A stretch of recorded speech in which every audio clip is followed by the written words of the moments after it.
This time, it appears the president's own aides and key State Department officials also were blindsided by Trump's suggestion that he and Putin could possibly meet at the White House. In fact, when Trump first revealed he had suggested getting together with Putin in the not-too-distant future in answer to a question at a photo opportunity on March 20, his aides quickly suggested nothing was planned before the two leaders would both be attending the G20 summit in Argentina in November. It would also be another example of Trump ignoring his talking points, which specifically advised him in all caps, "Do not congratulate Putin for his sham election victory" when they spoke by phone March 20. Trump did so anyway.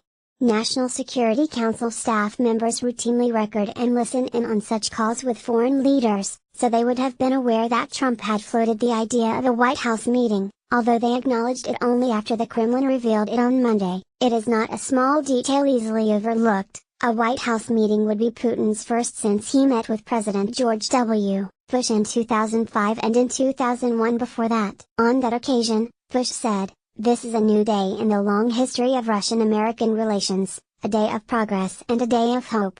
Such hopes of a better relationship all but evaporated during the Obama administration after Russia's granting of asylum to NSA fugitive Edward Snowden in 2013, Moscow's annexation of Crimea in 2014, and the shoot-down of a KLM passenger plane over eastern Ukraine by Russian-backed separatists 4 months later. Those developments precipitated a US-led move for economic sanctions against close Putin associates. More recently, there was the intelligence assessment that Russia meddled in the 2016 election, and less than a month ago, the accusation that the Kremlin poisoned a former Russian spy and his daughter in England. So why now reward Putin with a summit, possibly at the White House? There is also the question of what such a meeting could hope to achieve. Former diplomats say it is a very bad idea, and apparently as off the cuff as the Trump's impromptu acceptance of a summit with Kim Jong-un in May without consulting his advisors, US allies or China. In some ways, the suggestion of a White House summit with Putin seems even more ill-advised, given the president's public silence about the Kremlin's attempted assassination of the former Russian spy and his daughter, and in light of his ambivalent comments about Moscow's election meddling. You should only have a summit if it is achieving a concrete American national security objective, said former Obama ambassador to Moscow Michael McFaul. And you should never have a summit just to explain pleasantries, especially with someone who has President Putin's recent record.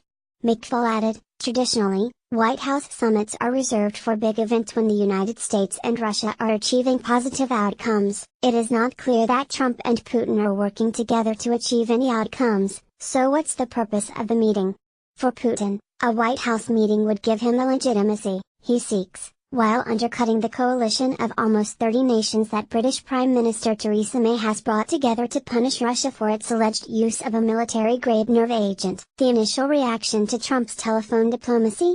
Experts say it sends the wrong message not only to Putin, but also to the allies who had hoped they could count on America to be strong on Russia at a critical moment.